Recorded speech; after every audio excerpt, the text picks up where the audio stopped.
গাজা ইস্যুতে আন্তর্জাতিক আদালতে ইসরায়েলের বিরুদ্ধে মামলা করে কোন দেশ? দক্ষিণ আফ্রিকা। গাজা ইস্যুতে আইসিজে-তে ইসরায়েলের বিরুদ্ধে মামলা করে দক্ষিণ আফ্রিকা। রাফা সীমান্ত ক্রসিং কোথায় অবস্থিত?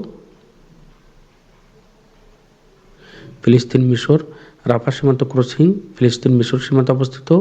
গাজায় স্বাধীনতাকামী সংগঠনের নাম কি?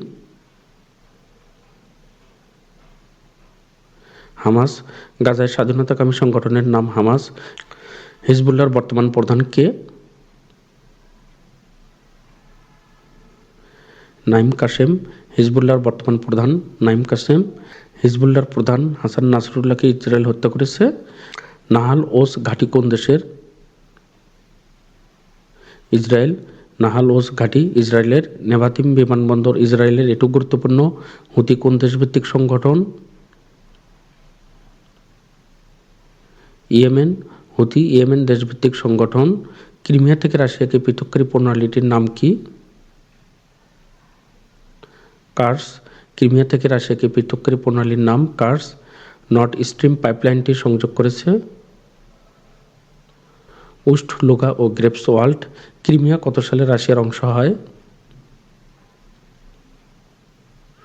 2014 সালে। ক্রিমিয়া 2014 সালে রাশিয়ার অংশ হয়। শিশু সহায়তা জরুরি নম্বর কত? 1098। শিশু সহায়তা জরুরি নম্বর 1098।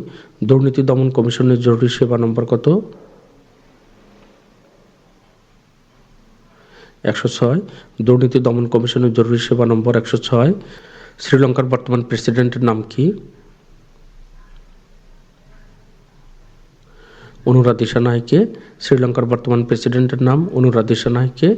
শ্রীলঙ্কার বর্তমান প্রধানমন্ত্রীর নাম কি? হরিণী অমরসুরিয়া। শ্রীলঙ্কার বর্তমান প্রধানমন্ত্রীর নাম হরিণী অমরসুরিয়া। পরীক্ষার সময় প্রধানমন্ত্রী এবং প্রেসিডেন্ট এই বিষয়টি লক্ষ্য রাখতে হবে। থাইল্যান্ডের সর্বকনিষ্ঠ প্রধানমন্ত্রীর নাম কি? পেতংতান সিনাওয়াত্রা। থাইল্যান্ডের সর্বকনিষ্ঠ প্রধানমন্ত্রীর নাম পেতংতান সিনাওয়াত্রা। ন্যাটোর 14তম মহাসচিব মার্ক রুট কোন দেশের নাগরিক? নেদারল্যান্ডস। ন্যাটোর 14তম মহাসচিব মার্ক রুট নেদারল্যান্ডসের নাগরিক।